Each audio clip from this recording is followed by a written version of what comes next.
ಈ ನಮಸ್ಕಾರ ಅಂದರೆ ಏನು ಅಂತ ಮೊದಲಿಗೆ ಎಲ್ಲರೂ ಅರ್ಥ ಮಾಡಿಕೊಳ್ಳಿ. ಏನಪ್ಪ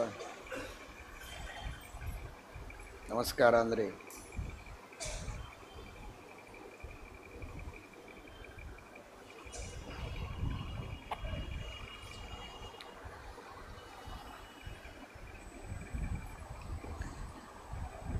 ಜ್ಞಾನ, ಭಕ್ತಿ, ವೈರಾಗ್ಯ. ಯಜ್ಞ, ದಾನ, ತಪಸ್ಸು.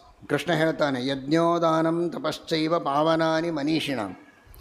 ಯಜ್ಞ, ದಾನ, ತಪಸ್ಸು, ಜ್ಞಾನ, ಭಕ್ತಿ, ವೈರಾಗ್ಯ,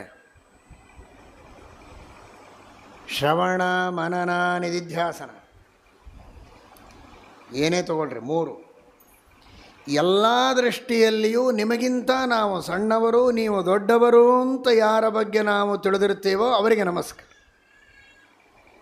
ರಾಯರಿಗೆ ನಮಸ್ಕಾರ ಮಾಡೋದು ಅಂದ್ರೇನು? ನಾವೇನು ಮಾಡ್ತೀವಿ? ಶ್ರವಣ, ಮನನ, ನಿಧಿಧ್ಯಾಸನ ಅತೀ ಅಲ್ಪ, ಮಾಡೋರೇ ಬಹಳ ಕಡಿಮೆ, ಮಾಡುವವರು ಬಹಳ ಸ್ವಲ್ಪ ಮಾಡ್ತೇವೆ. ಅವರು ಮಾಡಿದ ಶ್ರವಣ, ಮನನ, ನಿಧಿಧ್ಯಾಸನಗಳು ಬಹಳ, ಅದಕ್ಕಾಗಿ ಅವರು ಪೂಜ್ಯರು. ಯಜ್ಞ, ದಾನ, ತಪಸ್ಸು ಅದು ನಮ್ಮಲ್ಲಿ ಅಲ್ಪ, ಅವರಲ್ಲಿ ಬಹಳ ಇದೆ, ಆದ್ದರಿಂದ ಅವರು ಪೂಜ್ಯರು. ಇನ್ನೂ ಉತ್ತಮರು ವ್ಯಾಸರಾಜರು, ಟೀಕಾಕೃತ್ಪಾದರು, ಶ್ರೀಮದಾಚಾರ್ಯರಲ್ಲಿ ಇನ್ನೂ ಉತ್ತಮವಾದದ್ದು. ಈ ರೀತಿ ಜ್ಞಾನಭಕ್ತಿ ವೈರಾಗ್ಯಗಳು, ಶ್ರವಣ ಮನನ ನಿಧಿಧ್ಯಾಸನಗಳು, ಯಜ್ಞದಾನ ತಪಸ್ಸು ಮೊದಲಾದಂತಹ ಈ ಎಲ್ಲ ಗುಣಗಳೇನಿವೆ ಇವುಗಳೆಲ್ಲ ನಮ್ಮಲ್ಲಿ ಬಹಳ ಅಲ್ಪ, ನಿಮ್ಮಲ್ಲಿ ಬಹಳ ಬಹಳ ಅನ್ನೋದಕ್ಕೋಸ್ಕರ ಅವರಿಗೆ ನಾವು ಬಾಗಿ ಪೂಜೆಯನ್ನು ಮಾಡಬೇಕಾದದ್ದು ಅನ್ನುವುದನ್ನು ಎಲ್ಲರೂ ಅರ್ಥ ಮಾಡಿ. ಇದು ಹೇಗೆ ಗೊತ್ತಾಗತ್ತೆ ಅಂತ? ಇದು ಹೇಗೆ ಗೊತ್ತಾಗ್ತದೆ ಅಂದರೆ, ನ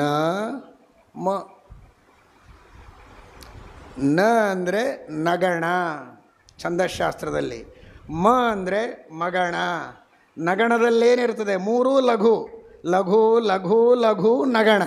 ಗುರು ಗುರು ಗುರು ಮಗಣ. ಮೂರೂ ನಮ್ಮಲ್ಲಿ ಅಲ್ಪ ಇವೆ, ನಿಮ್ಮಲ್ಲಿ ಬಹಳ ಇವೆ ಅಂತ ಹೇಳಿದರೆ ಅದು ನಮ್ಮ.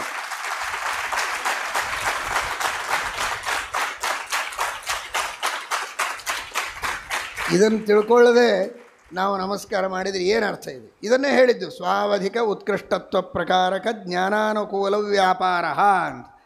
ಜ್ಞಾನಾನುಕೂಲ ವ್ಯಾಪಾರ ಅಂತ ಪರಿಷ್ಕಾರ ಮಾಡಿದರೆ ಶಬ್ದದಿಂದ ಬರಬೇಕಲ್ಲ. ನ ಮ, ನಾನು ಅಪಕೃಷ್ಟ. ನ ಲಘು ಲಘು ಲಘು, ಅಪಕೃಷ್ಟ ಅಪಕೃಷ್ಟ ಅಪಕೃಷ್ಟ. ಮ ಗುರು ಗುರು ಗುರು, ಉತ್ಕೃಷ್ಟ ಉತ್ಕೃಷ್ಟ ಉತ್ಕೃಷ್ಟ. ಮೂರೂ ರೀತಿಯಿಂದಲೂ ನೀವು ಉತ್ಕೃಷ್ಟರು ಅನ್ನುವುದನ್ನು ತಿಳಿಸಿ ಯಾರು ನಮಸ್ಕಾರ ಮಾಡ್ತಾರೋ ಅದು ನಿಜವಾದ ನಮಸ್ಕಾರ. ಆದ್ದರಿಂದ ಸ್ವಾವಧಿಕ ಉತ್ಕೃಷ್ಟತ್ವ ಪ್ರಕಾರಕ ಜ್ಞಾನಾನುಕೂಲ ವ್ಯಾಪಾರ ಅನ್ನೋದು ಆ ನಮ ಅನ್ನುವ ಕಡೆಗೆ ಗಂಭೀರವಾದ ರೀತಿಯಲ್ಲಿ ಬಂದದ್ದು. ಇದನ್ನು ಅನುಸಂಧಾನದಲ್ಲಿ ತಂದುಕೊಂಡು ನಾವು ನಮಸ್ಕಾರವನ್ನು ಆ ಅನುಸಂಧಾನವನ್ನು ಇಲ್ಲಿ ತಿಳಿಸ್ತಾ ಇದ್ದಾರೆ. ಸಮ್ಯಗ್ಯಜಂತಿ ಯೇ ಚೇಷ್ಟೀ ಕ್ಷಾಂತಾ ದಾಂತಾ ಜಿತೇಂದ್ರಿಯಾ ಸತ್ಯಂ ಧರ್ಮಂ ಕ್ಷಿತಿಂ ಗಾಶ್ಚ ತಾನ್ನಮಸ್ಯಾಮಿ ಯಾದವ.